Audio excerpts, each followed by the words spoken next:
তোকে ছুঁয়েছি আঁধারে লেখিকা ভূমিকা তালুকদার পর্ব 40। পর্বটিতে সহিংসতা আছে, ভালো না লাগলে স্কিপ করুন। জানালার কাজ গলে একটা ডোরাকাটা রঙিন প্রজাপতি উড়ে এসে নাকের ডগায় বসতেই লিয়ানার নগ্ন শরীরটা নড়ে উঠল। একটা সাদা মখমলে লেপ শরীরে জড়ালো তার। প্রভাতের কুয়াশা ভেদ করে আসা সূর্যের নরম আলো এসে মুখাবয়বে পড়ে। পিটপিট করে চোখ জোড়া খুলতেই চারপাশে চোখ বুলাতে থাকে। নিজেকে বেডরুমে আবিষ্কার করতে পেরে খানিকক্ষণ নিশ্চুপ থেকে বেডে হাত দিয়ে জায়ানকে খুঁজতে থাকে, কিন্তু জায়ানের কোনো অস্তিত্ব নেই বেডরুমে। রাতের শেষ প্রহরে জায়ান লিয়ানাকে কোলে তুলে বেডরুমে নিয়ে এসে শুয়ে দিয়েছিল। জায়ান প্রায় সময় এমনটাই করে। লিয়ানা কোনো প্রভাবেই জায়ানকে তার পাশে পায় না। কেন পায় না তা সে জানে না। কোথায় চলে যায় লোকটা? লিয়ানার পুরো শরীর থেকে নেশাজাতীয় দ্রব্যের কেমন একটা ঝাঁঝালো গন্ধ টের পেতেই পুরো শরীর গুলিয়ে উঠল। পুরো শরীরে অসহনীয় ব্যথার ছাপ। আপ্রাণ চেষ্টা চালিয়ে কোনোভাবে বিছানা ছেড়ে উঠে শাওয়ার নিতে চলে যায় লিয়ানা। ঝর্ণার পানি ছেড়ে বেশ কিছুক্ষণ স্ট্যাচু হয়ে নির্বাক হয়ে দাঁড়িয়ে রইল। নিঃশ্বাসটা ভারী হয়ে উঠেছে। শাওয়ার শেষ করে শরীরে টাওয়াল জড়িয়ে এসে কলিজা রঙা কুর্তি পরে নেয়। মিররের সামনে দাঁড়িয়ে চুলগুলো হেয়ার ড্রায়ার করছে, আর পুরো শরীরে রক্ত জমাট বাঁধা কামড় ক্ষত চিহ্নগুলোতে ভিটামিন কে ক্রিম আলতো হাতে লাগিয়ে নেয়। প্রত্যেকটা সংবেদনশীল স্থানগুলো যেন পুড়ে যাবার ন্যায় যন্ত্রণা। ড্রয়ার থেকে একটা পেইন কিলার ঠান্ডা পানির সাথে গিলে নেয়। মাথাটা টনটন করে ব্যথা অনুভব হতে থাকে লিয়ানার। ফ্রেশ হয়ে জায়ানকে ডাকতে ডাকতে নিচে নামে। ডাইনিং স্পেসে এসে দেখে টেবিলের ওপর কয়েক রকমের ফল সাজানো, ব্রেকফাস্ট রেডি করা। তবে বমির উদ্বেগ হওয়ার কারণে ব্রেকফাস্ট মুখে দেওয়ার রুচিবোধ হলো না আর। বিগত কয়েকদিন যাবৎ বাড়ির কথা মনে হচ্ছিল লিয়ানার। মায়ের সাথে কথা হয় না কতদিন। না তার বাড়ির লোক একটা কল করে খবর নেয়, আর না জায়ান কল করে।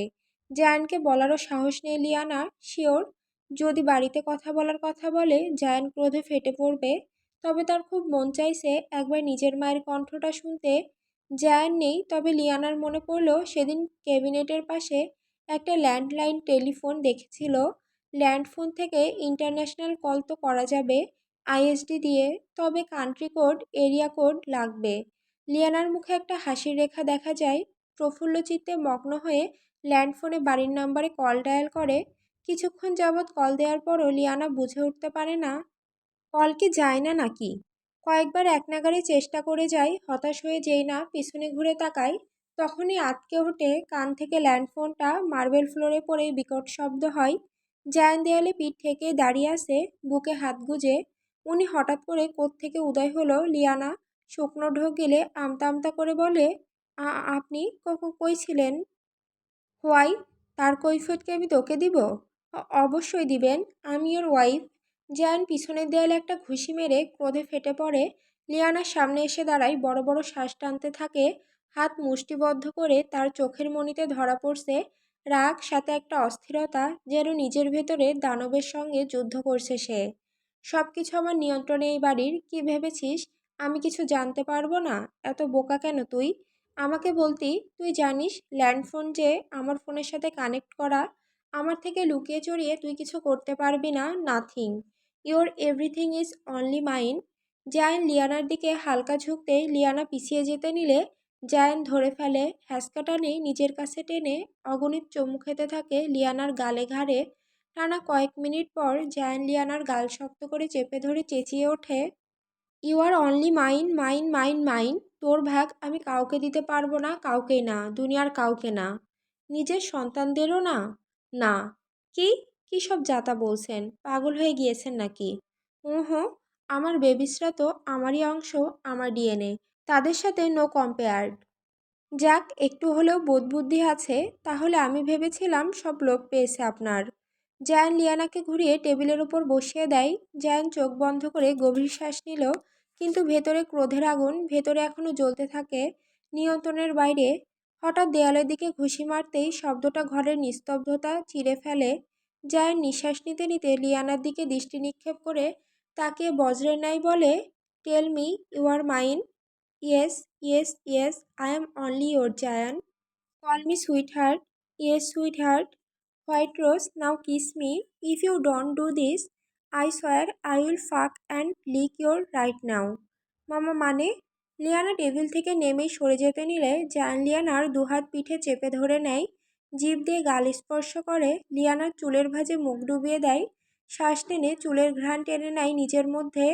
হিমশীতল অনুভূতিতে জমে যায় লিয়ানা। জায়ানের গাল ধরে চোখে নাজুক দৃষ্টি ফেলে, জায়ানের ঠোঁটের নিচে বাদামি তিলকে চুমু খেয়ে নেয়। এত মোহনীয় কেন এটা? জায়ানের চোখের দিকে তাকালে কেন লিয়ানা সব ভুলে যায়? এত ভালোবাসতে কেন ইচ্ছে করে এই পুরুষটাকে? এটা কি ভালোবাসা নাকি ভালোবাসার সীমানা পেরিয়ে অন্য কিছু? ঠোঁটের কোণে বাঁকা হাসি টেনে লিয়ানা জায়ানের শার্টে মুখ গুজে দেয়, জায়ানের বুকে নখ দিয়ে আঁকিবুকি করতে করতে বলে, ব্রেকফাস্ট করে নিন। খেয়ে নিয়েছি স্ট্রবেরি উইথ মিল্ক। এ কেমন উদ্ভট রেসিপি! মাই ফেভারিট, মাঝে মাঝে চকলেট দিয়েও খাই। আচ্ছা শুনুন না, কি বাড়িতে একটা কল করবেন? কথাটা কানে আসার আগেই জায়ান রক্তিম চোখে লিয়ানার দিকে দৃষ্টি নিক্ষেপ করে, তরতর করে রক্ত গরম হয়ে বেরিয়ে আসার উপক্রম। জায়ানকে রাগে গজগজ করতে দেখে লিয়ানা চুপ হয়ে যায়। হাত উঁচিয়ে গালে চড় বসানোর আগেই জায়ান হাত মুষ্টিবদ্ধ করে পায়চারি করা শুরু করে, একবার এদিক তো আরেকবার ওদিক। নিজেই নিজের চুল খামচে ধরে রেখেছে। জায়ানের মুডটাই খারাপ করে দিল লিয়ানা। জায়ানের উপর ক্রোধের ছায়া দেখতে পেয়ে লিয়ানা জায়ানকে শান্ত করতে কাছে গেলেই জায়ান এক ধাক্কা মেরে তাকে ফ্লোরে ফেলে দেয়। হাতের কনুইতে ব্যথা পেতেই মৃদুস্বরে গুঙিয়ে উঠল লিয়ানা। জায়ান লিয়ানার হাতের মাঝ বরাবর ধরে উঁচিয়ে টানতে টানতে বাহিরে নিতে থাকে। লিয়ানা জায়ানের কাছ থেকে হাত ছাড়ানোর বৃথা চেষ্টা চালিয়ে তেজি গলায় বলে, don't cross your limit Zayan, enough is enough, হাতটা ছাড়ুন বলছি। তুই আজকে যে কোনো একটা অপশন চুজ করবি, হয় আমি, না হলে তোর ফ্যামিলি। জায়ানের এমন নিষ্ঠুর আচরণে লিয়ানার মেজাজ এবার দ্বিগুণ বেড়ে গেল। ফ্যামিলি কি শুধু তার, জায়ানের না? এটা কি কাম্য? জায়ানের বাড়াবাড়িগুলো চূড়ান্ত পর্যায়ে চলে গিয়েছে এবার। কী সব ব্রেইনলেস কথাবার্তা আপনার? কি খেয়ে এসেছেন? মুখ দিয়ে যা আসতে তাই বলে যাচ্ছেন। ভুলে যাবেন না, যেই ফ্যামিলির কথা বলছেন তা একান্ত আমার না, আপনারও না। আমার না, তোর। আমি লেটা চুকিয়ে কবেই চলে এসেছি, এসব বাল পরিচয়ে জায়েদ খান চলে না। বিহেভ ইয়োরসেলফ, মনুষ্যবোধ হ্রাস পেয়েছে আপনার। আনসার মিলিন, যা বলছি তার উত্তর দে, যদি কিছু না বলিস এর পরিণাম মোটেও ভালো হবে না। লিয়ানা জায়ানের হাতে কামড় বসিয়ে দৌড় দেয়। কি করতে পারবে সেও দেখবে। লিয়ানা দৌড়ে বাগানের এক প্রান্তে এসে পেছনে ফিরে দেখে জায়ান নেই। সামনে মুখ ঘোরাতেই জায়ান সামনে এসে তাকে পাঁচু কোলে তুলে নেয়, বাগানের পাইন গাছটার কাছে এনে দাঁড় করিয়ে দেয়। ঠোঁটে বাঁকা হাসি টেনে লিয়ানার শরীর থেকে তার স্কার্ফটা টান দিয়ে খুলে ফেলে। ঠান্ডা পাইন গাছের সাথে লিয়ানাকে তার স্কার্ফ দিয়ে বাঁধতে শুরু করে। লিয়ানা শুধু জায়ানের এমন উদ্ভট কর্মকাণ্ড দেখে নাক সিটকালো। জায়ান লিয়ানাকে বাঁধল ঠিকই, তবে মোটেও শক্ত করে না। নাও গো সুইট হার্ট, এবার দৌড়াও তো, রান বেবি গার্ল। লিয়ানা এবার ফিক করে হেসে উঠল। চলুন ট্রুথ অর ডেয়ার খেলি। জায়ান ভ্রুকুচকে পকেটে হাত রাখলো। পাশে জায়ানের সাদা আর কালো হর্স দুইটা বাঁধা অবস্থায় আছে। জায়ান ওদের উদ্দেশ্য করে বলে, আমার হরিণীকে আজ তোদের সাথে বেঁধে দিলাম, নজরে রাখিস তো, পালাতে দিস না, তেজ বেড়েছে খুব। জায়ান মুখে শীষ বাজাতে বাজাতে চলে যেতে নিলে লিয়ানা বলে ওঠে, ভয় পেলেন নাকি? বলুন ট্রুথ অর ডেয়ার। জায়ান এক সেকেন্ডে পা পিছিয়ে লিয়ানার দিকে ঘুরে তাকালো। ডেয়ার, খুলে দিন আমায়। জায়ান ঠোঁট জোড়া গোল করে হাসলো। সে জানতো লিয়ানা এমন কিছুই বলবে। জায়ান কোনো প্রত্যুত্তর না করেই বাগানের অপর প্রান্তে গিয়ে সোফায় গা হেলিয়ে বসে পড়ল। ল্যাপটপটা অন করে কাজে মনোযোগ দিল। মাঝে মাঝে ঘাড় কাত করে লিয়ানাকে দেখে আর বাঁকা হাসি টানে মুখে। লিয়ানা এক দৃষ্টিতেই জায়ানের দিকেই তাকিয়ে থাকে আর হাত খোলার চেষ্টা চালিয়ে যেতে থাকে। বাঁধনটা অতিরিক্ত শক্ত না হয় লিয়ানা বুঝতে পারল চাইলেই খোলা সম্ভব।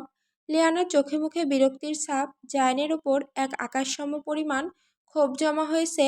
সারা রাত নির্ঘুম কাটানোর পর জায়ান ক্লান্ত হয়ে সোফাতেই পিঠ হেলিয়ে ঘুমের দেশে কখন যে পাড়ি জমালো তা বুঝে ওঠার আগেই লিয়ানা নিজের হাতের বাঁধন খুলে ফেলল। জায়ানের ঘুম গোলানো মুখটা দেখে মায়া হলেও মুখ ফিরিয়ে নিল। পাষাণ লোক আস্ত একটা সাইকো। লিয়ানা হাতের দিকে তাকায়, হাতটা পুরো লাল হয়ে গিয়েছে। লিয়ানা কোমরে হাত রেখে লিওজিওর কাছে এগিয়ে যায়, দুইটা ঘোড়ার মাথায় হাত বুলিয়ে আদর করে দেয়। জায়ান এদের খুব আদর করে, তা দেখে লিয়ানাও খুব ভালো লাগে। এতদিন লিয়ানা জায়ানের সাথে থেকে একটা জিনিস অন্তত বুঝতে পেরেছে, জায়ান মানুষ থেকে পশু পাখি বেশি পছন্দ করে। সেদিন দোতলার জানালা দিয়ে লিয়ানা জায়ানকে একটা বুনো বিড়ালকে খাবার খাওয়াতে দেখেছিল। জিওর মাথায় হাত বুলাতে বুলাতে লিওনা বলে, তোমাদের বাবা অনেক হৃদয়হীন মানব। দেখেছো কতটা কষ্ট দিল। আমি ব্যথা পেয়েছি না বলো? কেন এমন করে তোমরা কি জানো? আওয়াজ করিও না, তোমাদের বাবা ঘুমোচ্ছে। একদমই উঠতে দেওয়া যাবে না। আমি শুধু এটা দেখব আমাকে না পেয়ে মাননীয় উকিল সাহেব ওরফে তোমাদের বাবা কতটা জ্বলতে পারে। কিছুক্ষণ জ্বালাতে চাই। চুপ। ঘোড়াগুলি যেন লিয়ানার কথা বুঝতে পারলো, যেন তারাও সম্মতি দিল। লিয়ানা গুটি গুটি পায়ে প্যালেসের মেইন গেটের বাইরে চলে আসে। এই প্রথম জায়ানকে ছাড়া লিয়ানা বাড়ির বাইরে পা রেখেছে। সম্পূর্ণ জনমানবহীন এলাকা। লিয়ানা যতটুকু জানে এটা ফ্রান্সের শেষ সীমানা, এটার পর ইটালি শুরু। লিয়ানা ভাবল জায়ান একঘরে মানুষ পছন্দ না। শহরের কোলাহল থেকে দূরবর্তী স্থানে এসে নিজের সাম্রাজ্য বানিয়েছেন। আশেপাশে সবুজ শ্যামল পরিবেশ সুন্দর, তবে নাদিয়া মার্কো ভাই এলেক্স ওরা সহ থাকলে ভালো লাগতো লিয়ানার। একা দিন পার করতে মোটেও ভালো লাগে না তার। একটা বাচাল স্বভাবের মেয়ের কিনা দিনের পর দিন রুমে শুয়ে বসে কাটাচ্ছে, এর থেকে হসপিটালে যে ছিল তাও শান্তিময়। লিয়ানা প্যালেস থেকে দূরে গেল না, তবে এর পেছনের দিকটাই যেতে লাগলো। যত গভীরে যাচ্ছে কুয়াশাগুলো আরো ঘন হতে থাকে। প্যালেসের পিছনের দিকে চলে আসে লিয়ানা। আসতেই দেখলো সামনের ঘন গাছপালা ঘেরা একটা বড়সড় সাইনবোর্ড লাগানো, রেস্ট্রিক্টেড এরিয়া। অবচেতন মনে কৌতূহল জাগ্রত হয়, জায়গাটা রেস্ট্রিক্টেড দেওয়া কেন? বোকা মনে ফ্যান্টাসি চিন্তাভাবনা এলো, সরকারিভাবে নিষিদ্ধ জায়গাকে নিজের স্বামীর এরিয়া ভেবে প্রবেশ করলো। জায়ানের উপর ক্ষোভ থেকে ভাবলো 1 ঘন্টা এখানে লুকিয়ে থেকে শাস্তি দিবে, আর জায়ানও খুঁজতে খুঁজতে এখানে চলে আসবে, এটা লিয়ানার বিশ্বাস। ঘন গভীর জঙ্গলে পা ফেলে 5 মিনিট হাঁটার পর লিয়ানার সামনে একটা ঝিল দেখতে পায়। কাচের ন্যায় স্বচ্ছ জলধারা বহমান। এত সুন্দর ঝিল লিয়ানা এ জীবনে আর দেখেনি। জলে সাদা রাজহংসী সাঁতার কাটছে। লিয়ানা দৌড়ে গিয়ে ঝিলের ধারে বসে পা ভিজিয়ে দেয়। এত সুন্দর জায়গা কেন রেস্ট্রিক্টেড দেয়া? লিয়ানা ফিসফিস করলো। আর জায়ান তাকে নিয়ে আসে না কেন? তারা তো মাঝে মাঝে এখানে এসে টাইম স্পেন্ড করতেই পারে। লিয়ানা মনের সুখে ঝিলের পানিতে পা ভিজিয়ে বসে থাকে। একটা বড় দীর্ঘশ্বাস টেনে নেয়। মনটা খারাপ, তবে ভালো রাখার জন্য মুখে হাসির রেখা টানে সে। বেশ কিছুক্ষণ সময় অতিবাহিত হয়। লিয়ানা ঝিলের পানিতে হঠাৎ কারোর একটা ছায়ামূর্তি ভাসমান দেখতে পায়। লিয়ানা পেছনে ফেরার আগেই লিয়ানার ঘাড়ে একটা ইঞ্জেকশন পুশ করে দেয় একটা শক্তপোক্ত হাত। লিয়ানা লোকটার হাত ধরে ইঞ্জেকশনটা খুলে ফেলে দেয়, ভয়ে চিৎকার করে ওঠে। কালো কুচকোচা লোক, নিগ্রো দেখতে এক লম্বা লোক তার সামনে দাঁড়িয়ে। লিয়ানা ভয়ে লোকটাকে কোনো মতে ধাক্কা মেরে দৌড়াতে থাকে। লোকটা কুড়াল হাতে তার পিছু ছুটতে থাকে। লিয়ানা দৌড়াচ্ছে, তার নিঃশ্বাস ভারী হয়ে উঠেছে, ভয়ে কেঁদে ফেলেছে, বুক কাঁপছে, চুল এলোমেলো হয়ে বাতাসে উঠছে, চোখে মুখে আতঙ্কের ছায়া। রাস্তা হারিয়ে আরও ঘন জঙ্গলের ভেতরে প্রবেশ করে ফেলল। চারপাশে শুধু ঘন বন, পাইন, আর এক গাছের ভেতর দিয়ে হাওয়ার শব্দ যেন ফিসফিসিয়ে বলছে কিছু। পেছনে কোথাও ডাল ভাঙার শব্দ শোনা গেল, মাটির উপরে লোকটার ভারী বুটের চাপ, এক অজানা নিঃশ্বাসের গর্জন। লিয়ানা হোঁচট খেয়ে মাটিতে পড়ল, জামার হাতে ছিঁড়ে কনুই কেটে গেল। শ্বাস আটকে মুখ চেপে ধরে কাদা আগেই চোখের সামনে সব ঝাপসা হয়ে গেল। ইঞ্জেকশনের প্রভাবে শরীর অচেতন হয়ে ঢলে পড়ার আগে লিয়ানার পা ধরে লোকটা টান মারে। একটা পুরনো গুহা, আশেপাশে পচা পাতার গা গন্ধ। গুহার মুখটা সরু পাথর, কণ্ঠাল দেওয়ালে দুপাশে লতা পতঙ্গ ঝুলে আছে, কুঁচকে নেমে এসেছে দীর্ঘ আঙুলের মতো। গুহার ভেতরে মৃত মানুষ দেহের কঙ্কাল মাটি চাপা পড়ে আছে, রক্ত পচা মাংসের গন্ধ চারপাশ ভরে উঠেছে। ভেতরে অন্ধকার একটা রুমে চেয়ারের সাথে বাঁধা অবস্থায় লিয়ানা বেহুশ হয়ে পড়ে আছে। লোকটা দুটো ছুরি একটা অপরের সাথে ঘষতে ঘষতে গুনগুন করছে। পুরো রুম জুড়ে কেমিক্যাল, মাংসের পোড়ার বিদঘুটে গন্ধ। লোকটা লিয়ানার কাছে এগিয়ে বিশ্রী একটা হাসি দিল। কি বিভৎস জঘন্য দেখতে লোকটাকে। লোকটা লিয়ানার চোখ কাপড় দিয়ে বেঁধে দিল। লিয়ানার শরীরের ওপর ধারালো ছুরি গলা বেয়ে নিচে নামাতে নামাতে বিশ্রী হাসি দিয়ে বলে, মানুষের মাংসের স্বাদ মিটাতে আমায় আজ আর শহরে শিকার করতে যেতে হলো না। লোকটা আর কেউ না, এক ভয়ানক নাইজেরিয়ান নরখাদক, যে বহু বছর ধরে আল্পসে এসে নিজের আস্তানা বানিয়েছে। নরখাদকটার প্রিয় খাদ্য তালিকায় প্রথমেই মানুষের তাজা মস্তিষ্ক। লোকটা যে একটা অত্যন্ত বিকৃত মস্তিষ্কের তা তার কাজে ফুটে উঠল। লোকটা নারী শিকার করে আগে ধর্ষণ করে চাহিদা মেটায়, তারপর তার মাংস রান্না করে খায়। লোকটা লিয়ানার কাছ থেকে সরে রুমের এক কোণে রাখা বড় বেডশিটের ওপর রাখা একটা নগ্ন মেয়ের শরীরের কাছে এসে পৈশাসিক হাসি দেয়। শেষবারের মতো মৃতদেহটার সাথে ইন্টিমেট হয়ে নেয়। সংবেদনশীল জায়গাগুলোতে হাত বুলাতে থাকে। মেয়েটা তার কালকের শিকারী ছিল। মেয়েটার পুরো শরীরে নখের আঁচড়, দাঁতে কামড়ের ছাপ। নরখাদকটা এতটাই বিকৃত মস্তিষ্কের যে সে ছুরি দিয়ে মেয়েটার ব্রেস্ট কাটতে শুরু করে। তারপর বুকের ওপর চামড়া কেটে ছিঁড়ে ভেতরের হাড়গুলো ভেঙে কলিজাটা বের করে তা একটা প্লেটে রাখে। তারপর একটা ধারালো ছুরি দিয়ে মাথায় কুলি কাটতে থাকে। পরিস্থিতি যতটা বীভৎস জঘন্য হয়ে ওঠে, নরখাদকটার মাংস খাওয়ার চাহিদা আরও তীব্র হয়ে ওঠে। মেয়েটার মাথা থেকে গড়গড় করে তাজা রক্ত বের হতে থাকে। নরখাদকটা জিভ দিয়ে তা চাটতে শুরু করে। পুরো শরীর নিখুঁত নিপুণ হাতে দেহ থেকে চামড়া মাংসগুলো খোলার পরে ব্রেস্টের মাংস আর মস্তিষ্কে রাখা প্লেটটা নিয়ে চুলার কাছে যায়। লবণ মরিচ মেখে তা ফ্রাই প্যানে রান্না করতে থাকে। পুরো রুমে মাংস পোড়ার গন্ধ ছড়িয়ে পড়ে। নরখাদকটার জিভ দিয়ে অনবরত লালা গড়িয়ে পড়তে থাকে। তাজা মাংস পুড়ে খাওয়া চাহিদার। মাথার মস্তিষ্ক ফ্রাই হয়ে গেলে 1 সেকেন্ড দেরি না করে পাগলের মতো তা খেতে থাকে, যেন কয়েকটি বছরের হিংস্র পশু তার ক্ষুধা মেটাচ্ছে। প্রায় 2 ঘন্টা অতিক্রম হওয়ার পর জায়ান হঠাৎ চোখ খুলে তাকায়। পাশে একটা চিঠি রাখা, save your liver before touching the liver. কলিজাতে হাত দেওয়ার আগে কলিজাকে বাঁচিয়ে নাও।